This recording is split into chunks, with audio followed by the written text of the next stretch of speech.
নমস্কার। আজকে আমরা যে বিষয় নিয়ে কথা বলবো সেটা হলো বাঙালির পদবি। মানে আপাতদৃষ্টিতে খুব সাধারণ লাগে, তাই না? কিন্তু এর ভেতরে উঁকি দিলে দেখা যায় কি বিশাল এক ইতিহাস, সমাজ, সংস্কৃতি সবকিছু জড়িয়ে আছে। একদম ঠিক। আমরা চেষ্টা করব বিভিন্ন গবেষণা আর তথ্যের ভিত্তিতে একটু গভীরে যেতে। মানে শুধু পদবীর লিস্ট নয়, বরং কিভাবে এই নামগুলো সময়ের সাথে বদলেছে, কিভাবে আমাদের পরিচয়ের অংশ হয়ে উঠেছে, সেটাই দেখার চেষ্টা করব। হুম। আর এই পদবিগুলো তো শুধু নাম নয়, তাই না? এর সঙ্গে জড়িয়ে আছে জাতপাত, কৌলিন্য প্রথা, মানুষের পেশা, কে কোথায় থাকতো, এমনকি শাসন বদলের ইতিহাসও। ঠিক তাই। এগুলো এক অর্থে বাংলার সামাজিক ইতিহাসের জীবন্ত আর্কাইভ বলা যেতে পারে। প্রতিটা পদবীর পেছনেই কিছু গল্প আছে। দারুণ বলেছেন, জীবন্ত আর্কাইভ। ভাবলেই অবাক লাগে, ওই যে চ্যাটার্জি, বোস, রয় বা ধরুন হালদার, এই নামগুলোর পেছনে যে কত গল্প। তো চলুন শুরুটা করি একদম গোড়া থেকে। প্রাচীন বাংলায়, মানে ধরুন পাল সেন যুগেরও আগে, তখন কি এরকম পদবীর ব্যবহার ছিল? না, না, সেভাবে দেখতে গেলে আজকের মতো এই যে বংশানুক্রমিক পদবি, এই ধারণাটাই কিন্তু ছিল না। মানে খ্রিস্টীয় প্রথম সহস্রাব্দের দিকে যদি তাকাই, দেখব পরিচয়টা হতো অন্যভাবে। কিরকম ভাবে? মূলত নিজের নাম, তার সাথে হয়তো বাবার নাম বা পিতামহের নাম জুড়ে দেওয়া হতো, অথবা ধরুন গোত্র বা বর্ণের উল্লেখ থাকত। লিপিতে যেমন পাওয়া যায়, ধরুন গোপাল দত্তপুত্র, বা হয়তো ব্রাহ্মণ কাশ্যপ গোত্রীয় দেবদত্ত, এই ধরনের পরিচয়। তার মানে সারনেম বা পারিবারিক নাম ব্যাপারটা তখনও সেভাবে আসেনি। হুম। কিন্তু নামের শেষে যে আমরা দেখি শোরমান, বর্মান বা ধরুন গুপ্ত, দাস, এগুলো এগুলো কি পদবি ছিল না? এগুলোকে ঠিক আজকের অর্থে পদবি বলা মুশকিল। এগুলোকে বলা যায় অন্তনাম বা নামের শেষ অংশ। অনেক সময় এগুলো ব্যক্তির বর্ণ বা একটা সাধারণ সামাজিক পরিচিতি দিত। যেমন ব্রাহ্মণদের জন্য শর্মন বা দেব, ক্ষত্রিয় হলে বর্মন, বৈশ্যদের জন্য গুপ্ত বা ভূত, শূদ্রদের জন্য দাস। আচ্ছা। কিন্তু এগুলো যে একেবারে বংশানুক্রমে কঠোরভাবে মানা হতো, তেমন প্রমাণ কিন্তু সবসময় মেলে না। আর পাল রাজারা তো ছিলেন বৌদ্ধ। তাদের সময়ে এই বর্ণভিত্তিক বিভেদ বা পদবীর চল আরও কমে গিয়েছিল। তখন ব্যক্তিগত নামটাই ছিল আসল। বেশ। তাহলে এই যে পদবীর ব্যাপারটা, এটা জোরালো হলো কখন থেকে? মানে কোন সময় থেকে এগুলো জরুরি হয়ে উঠল? হুম বলতে গেলে বাঙালির জীবনে পদবীর ব্যবহারটা বেশ ভালোভাবে শুরু হয় সেন রাজাদের সময়, বিশেষ করে রাজা বল্লাল সেনের সময় থেকে। এটা ধরুন প্রায় ৮০০ বছর আগের কথা। বল্লাল সেন। আর তার সে কৌলিন্য প্রথা, তাই তো? একদম। উনি যে কৌলিন্য প্রথা চালু করেন, বিশেষ করে ব্রাহ্মণ আর কায়স্থদের মধ্যে, সেটাই কিন্তু পদবীর ইতিহাসে একটা বিরাট মোড় ঘুরিয়ে দেয়। কৌলিন্য প্রথা, এটা নিয়ে তো অনেক বিতর্ক আছে শুনেছি। ঠিক কি ছিল ব্যাপারটা? আর কিভাবে এটা পদবীর সঙ্গে জুড়ে গেল? আসলে কৌলিন্য প্রথার ঘোষিত উদ্দেশ্য ছিল ভালো, মানে বংশের বিশুদ্ধতা রাখা, সামাজিক আচরণ ভালো করা ইত্যাদি। কিন্তু বাস্তবে যেটা হলো, এটা একটা খুব কঠোর সামাজিক স্তর তৈরি করে দিল। বল্লাল সেন কিছু বিশেষ গুণের ভিত্তিতে কয়েকটি ব্রাহ্মণ আর কায়স্থ পরিবারকে কুলীন সম্মান দিলেন। হুম। আর এই কুলীন পরিবারগুলোর সঙ্গে জুড়ে গেল নির্দিষ্ট কিছু পদবি। যেমন ধরুন, ব্রাহ্মণদের মধ্যে মুখোপাধ্যায়, বন্দ্যোপাধ্যায়, চট্টোপাধ্যায়, গঙ্গোপাধ্যায়, আর কায়স্থদের মধ্যে বসু, ঘোষ, মিত্র। এই পদবিগুলোই তখন হয়ে উঠল সামাজিক স্ট্যাটাসের প্রতীক। মানে এই প্রথমবার পদবি শুধু পরিচয় নয়, ক্ষমতারও একটা চিহ্ন হয়ে দাঁড়ালো। তার মানে কৌলিন্য প্রথা একরকম পদবিগুলোকে ব্র্যান্ডিং করে দিল, তাই কি? কিন্তু এই সেনযুগ বা কৌলিন্য প্রথা নিয়ে তো সমালোচনাও শোনা যায়। হ্যাঁ, অবশ্যই। সেন যুগ একদিকে যেমন বাংলায় ব্রাহ্মণ্যবাদকে খুব শক্তিশালী করে, শিল্প সাহিত্যের উন্নতি ঘটায়, তেমনি আবার অনেকে মনে করেন যে এটা বৌদ্ধ ধর্মকে কোণঠাসা করে দিয়েছিল আর জাতপাতের ভেদাভেদকে আরও পাকা করেছিল। ফলে কারো কাছে এটা স্বর্ণযুগ, কারো কাছে আবার সামাজিক বিভাজনের একটা অন্ধকার সময়। দুটো দিকই ছিল। তবে পদবীর উদ্ভবের ক্ষেত্রে এর ভূমিকাটা অস্বীকার করার উপায় নেই। আচ্ছা, কৌলিন্য প্রথা তো না হয় কিছু বিশেষ পদবীর জন্ম দিল, কিন্তু বাংলায় তো আরও অসংখ্য পদবী। যেমন ধরুন ওই যে কুলীন ব্রাহ্মণদের পদবীগুলো, মুখোপাধ্যায়, বন্দ্যোপাধ্যায়, চট্টোপাধ্যায়, গঙ্গোপাধ্যায়, এগুলোর মানে কি? কোত্থেকে এলো এগুলো? এগুলো সাধারণভাবে মনে করা হয় এগুলো স্থানভিত্তিক পদবি। স্থানভিত্তিক মানে জায়গা থেকে? হ্যাঁ, ধারণা করা হয় এই কুলীন ব্রাহ্মণরা যেসব গ্রাম বা অঞ্চলে থাকতেন বা সেখানকার প্রধান ছিলেন, সেই জায়গার নাম থেকেই পদবিগুলো এসেছে। যেমন ধরুন চট্টোপাধ্যায়, হয়তো চট্ট বা চট্টগ্রাম অঞ্চলের উপাধ্যায়, মানে শিক্ষক বা পুরোহিত। ও আচ্ছা।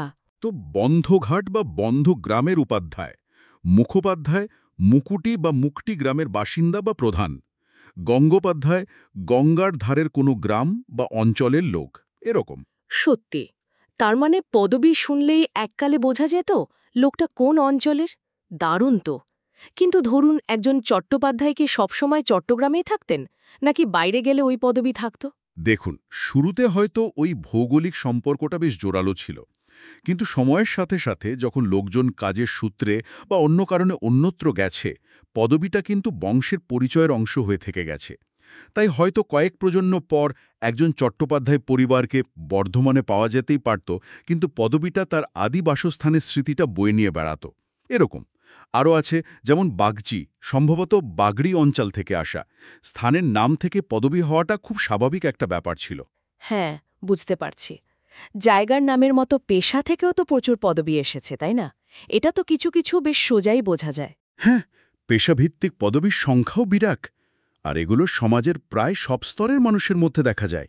যেমন ধরুন, কৃষিকাজ তো ছিল বাংলার ভিত্তি, তাই হালদার, যিনি হাল ধরেন; মণ্ডল, হয়তো গ্রামের প্রধান বা মাতব্বর গোছের কেউ; মালাকার, ফুল বা মালার কাজ করতেন যিনি; প্রামাণিক, হয়তো যিনি গ্রামের বিষয়ে আশয় নির্ধারণ করতেন বা মোড়ল ছিলেন। এগুলো সবই কৃষি সমাজের অংশ। আর ব্যবসা বা অন্য কাজ, ধরুন প্রশাসনিক কাজ? ব্যবসায়ীদের মধ্যে যেমন সাহা, পোদ্দার, যিনি টাকা বা ধাতু পরীক্ষা করতেন; বণিক বা বেপারী, মানে মধ্যস্থতাকারী। আবার তাঁতশিল্পের সঙ্গে যুক্ত বসাক বা তাঁতি, প্রশাসনিক বা রাজকার্যে যারা ছিলেন, তাদের পদবিও অনেক। যেমন মজুমদার, মানে হিসেবরক্ষক; সরকার, হয়তো প্রশাসনিক কর্তা বা রাজস্ব আদায়কারী; চৌধুরী, কোনো পরগনার প্রধান বা জমিদার। এমনকি সৈনিক বা রক্ষক, তাদের মধ্যে সিংহ, রায়, ঘোষাল, এসব পদবিও দেখা যায়। আর কায়স্থদের পদবিগুলো? বসু, ঘোষ, মিত্র, দে, দত্ত, কর, এগুলো কি পেশাভিত্তিক? কায়েস্থরা তো মূলত লেখাপড়া আর প্রশাসনিক কাজের সঙ্গেই যুক্ত ছিলেন, তাই তাদের পদবিগুলো হয়তো সরাসরি কোনো একটা পেশা বোঝায় না, কিন্তু তাদের সামাজিক ভূমিকা বা বংশীয় পরিচয়টা বহন করে। যেমন ঘোষ মানে হয়তো ঘোষক বা ঘোষণাকারী; মিত্র মানে বন্ধু বা সহযোগী; দত্ত মানে যিনি দান করেন বা যাকে দত্তক নেওয়া হয়েছিল। এরকম নানা ব্যাখ্যা আছে। আবার ঠাকুর পদবিটা বেশ সম্মানসূচক, এটা ব্রাহ্মণ বা ক্ষত্রিয় বংশীয় পরিচয়ও বোঝাতে পারে। মল্লিক পদবিটা যেমন মনে করা হয় মুসলিম শাসকদের দেওয়া উপাধি, যার মানে মালিক বা অধিপতি। এই যে মুসলিম শাসকদের কথা বললেন, সেন যুগের পর তো বাংলায় মুসলিম শাসন এলো, সুলতানি আমল, তারপর মুঘল আমল। সেই সময় পদবীর বিবর্তনে কেমন প্রভাব পড়েছিল? নতুন কিছু কি এলো? অবশ্যই পড়েছিল। সুলতানি আর বিশেষ করে মুঘল আমলে প্রশাসনিক ব্যবস্থায় অনেক ফার্সি আরবি শব্দ ঢোকে, নতুন নতুন প্রশাসনিক পদ তৈরি হয়, আর এই পদগুলো থেকেই কিন্তু অনেক নতুন পদবীর জন্ম হয়। মজার ব্যাপার হলো, এই পদবিগুলো হিন্দু মুসলিম উভয় সম্প্রদায়ের মানুষই কিন্তু গ্রহণ করেছিলেন। তাই নাকি? হ্যাঁ, কারণ এগুলো ছিল মূলত প্রশাসনিক বা সম্মানসূচক উপাধি। রাজা বা নবাবরা কাউকে হয়তো কোনো অঞ্চলের দায়িত্ব দিতেন বা সম্মানসূচক খেতাব দিতেন, পরে তার বংশধররা সেটাই পদবি হিসেবে ব্যবহার করতে শুরু করেন। কয়েকটা উদাহরণ দিলে ভালো হয়। যেমন ধরুন চৌধুরী, তালুকদার, মজুমদার, সরকার, এই পদবিগুলো আরেও ছিল হয়তো, কিন্তু মুসলিম আমলে এগুলোর প্রশাসনিক গুরুত্ব খুব বেড়ে যায়। আবার নতুন উপাধি, যেমন খান, সামরিক নেতা বা সম্ভ্রান্ত বোঝাতে; শিকদার, ছোট প্রশাসনিক এলাকার প্রধান; তরফদার, একটা তরফ বা অঞ্চলের মালিক; দস্তিদার, যিনি দলিলপত্র সামলাতেন। এইসব পদবি এই সময় খুব চালু হয় এবং বংশানুক্রমে টিকে যায়। তার মানে পদবিগুলো তখনও এক্কেবারে ফিক্সড হয়ে যায়নি, কিছুটা বদলাতেও পারত। হ্যাঁ, বিশেষ করে প্রশাসনিক উপাধিগুলোর ক্ষেত্রে এটা সত্যি। ক্ষমতা বা প্রতিপত্তি বাড়লে বা কমলে উপাধির বদলও হতে পারত হয়তো। কিন্তু পদবীকে একেবারে স্থায়ী মানে বংশানুক্রমিক হিসেবে পাকা করার কাজটা কিন্তু চূড়ান্ত রূপ পায় ব্রিটিশ আমলে। ব্রিটিশ আমলে সেটা কিভাবে হলো? ব্রিটিশরা ছিল সবকিছু নথিভুক্ত করা আর শ্রেণীবিভাগ করার ব্যাপারে খুব খুঁতখুঁতে।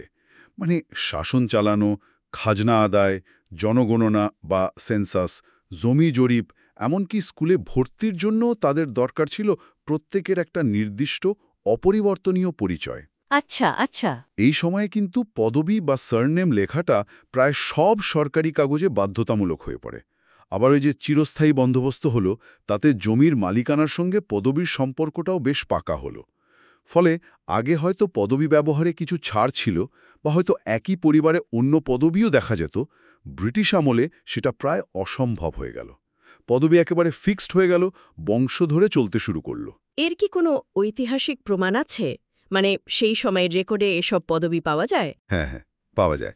যেমন ধরুন, অষ্টাদশ শতাব্দীর শেষের দিকে ইস্ট ইন্ডিয়া কোম্পানির কোর্টের রেকর্ডে তখনকার প্রভাবশালী বাঙালিদের মধ্যে ব্যানার্জি, বোস, চ্যাটার্জি, দত্ত, ঘোষ, হালদার, খান, মণ্ডল, মিত্র, সেন এসব পদবীর প্রচুর উল্লেখ।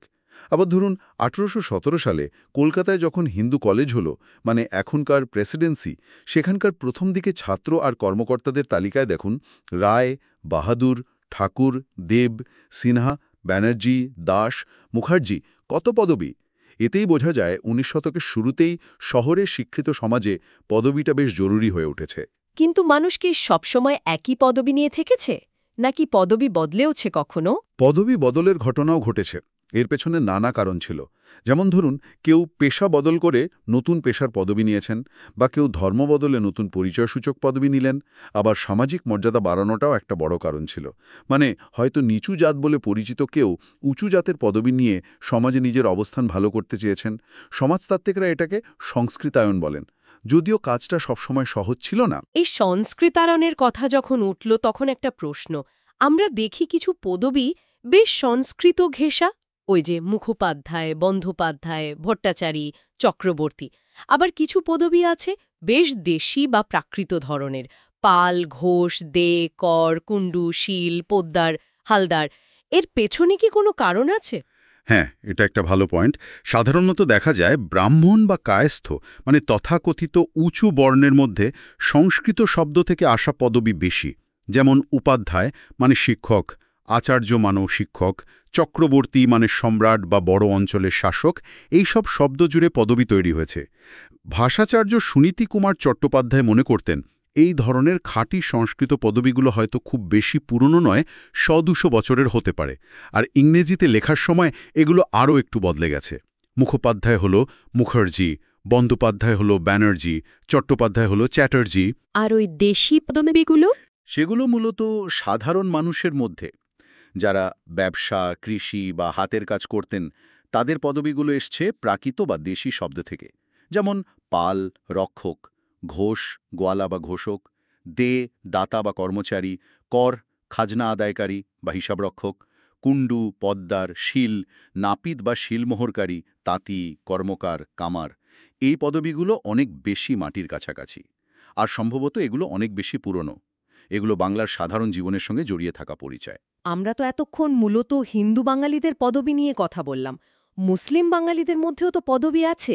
তাদের ক্ষেত্রে ব্যাপারটা কেমন? উৎস বা বিবর্তন কি একই রকম? হ্যাঁ, বাংলার মুসলিম সমাজেও পদবীর চল আছে, এবং সেখানেও উৎস খুঁজতে গেলে বেশ কয়েকটা ধারা পাওয়া যায়। অনেকটা সমান্তরাল পথেই হেঁটেছে ব্যাপারটা। যেমন সেখানেও পেশা, পূর্বপুরুষের পাওয়া সম্মানসূচক উপাধি, বংশের পরিচয় যেমন সৈয়দ বা খান, এবং অবশ্যই জায়গার নামের প্রভাব দেখা যায়। কয়েকটা উদাহরণ যদি দেন। নিশ্চয়ই।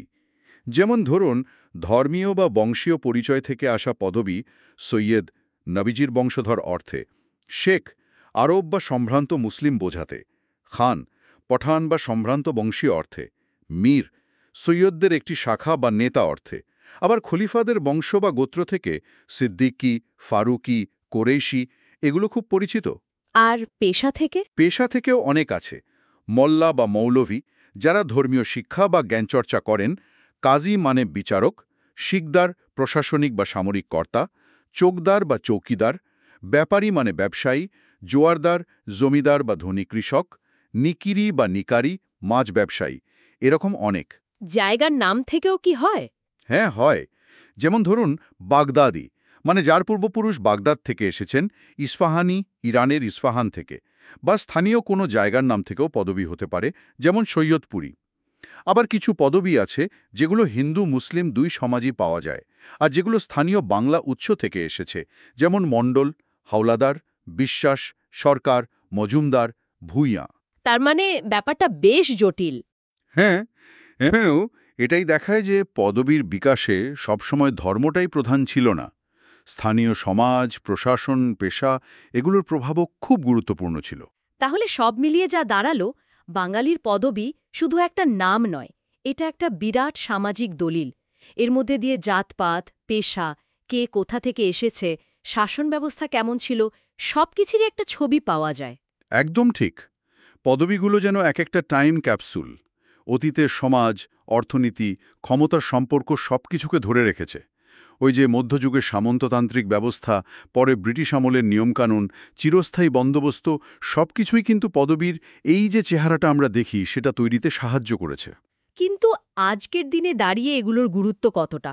এখন তো আমরা জাতিভেদ মানতে চাই না, পেশাও আর বংশানুক্রমে থাকে না। তাহলে কি পদবীর সেই পুরনো তাৎপর্য এখনও আছে? এটা খুব জরুরি প্রশ্ন। দেখুন, আজকের আধুনিক শহরের সমাজে হয়তো পদবি দিয়ে মানুষের পেশা বা সামাজিক অবস্থান বোঝা যায় না, বা সেটা করা উচিতও নয়। অনেকেই এখন জাতপাতের ঊর্ধ্বে উঠে শুধু নিজের প্রথম নামেই পরিচিত হতে চান। সেটা খুব স্বাভাবিক। কিন্তু তা সত্ত্বেও এই পদবিগুলো আমাদের শিকড়ের কথা বলে, আমাদের পারিবারিক ইতিহাসের একটা সূত্র ধরিয়ে দেয়। এগুলো তো ঐতিহ্যের অংশ। তাই হয়তো এর সামাজিক গুরুত্ব আগের মতো না থাকলেও ঐতিহাসিক বা সাংস্কৃতিক গুরুত্বটা রয়ে গেছে।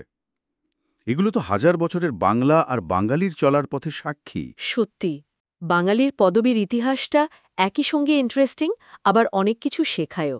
মানে আমাদের পরিচয়টা যে কতগুলো স্তর নিয়ে তৈরি, আর তাতে ইতিহাস, সমাজ, অর্থনীতি কিভাবে মিশে আছে সেটা বেশ বোঝা যায়। অনেক কিছু জানা গেল আজ। হ্যাঁ, আর প্রতিটি পদবীর পেছনেই হয়তো আরও অনেক গল্প, অনেক ইতিহাস লুকিয়ে আছে। গবেষণা করলে হয়তো আরও নতুন নতুন দিক বেরিয়ে আসবে। আজকের এই আলোচনা শেষে একটা ভাবনা আসছে মনে। দেখুন, পৃথিবীটা তো খুব দ্রুত পাল্টাচ্ছে। মানুষের পেশা, বাসস্থান, সামাজিক পরিচয় কিছুই আর আগের মতো স্থির নয়। এই যে গ্লোবালাইজেশনের যুগ, যেখানে দেশের সীমানাও অস্পষ্ট হয়ে আসছে, সেখানে ভবিষ্যতেই বংশানুক্রমিক পদবিগুলোর ভূমিকাটা ঠিক কী হবে? এগুলো কি কেবলই অতীতের স্মৃতিচিহ্ন হয়ে টিকে থাকবে? এটা সত্যি একটা বড় প্রশ্ন। মানে একদিকে যেমন ঐতিহ্য, শিকড়ের টান মানুষকে তার পদবীর সঙ্গে জুড়ে রাখে, অন্যদিকে তেমনি ২১ শতকের জীবনযাত্রা হয়তো পরিচয়ের নতুন কোনো মাধ্যম তৈরি করবে। পদবী কি তার ঐতিহাসিক ভার ধরে রাখতে পারবে, নাকি ডিজিটাল আইডেন্টিটি বা অন্য কিছু তার জায়গা নেবে? এর উত্তরটা বোধহয় সময়ই দেবে। এটা নিয়ে আমাদের সবারই ভাবার অবকাশ রইল।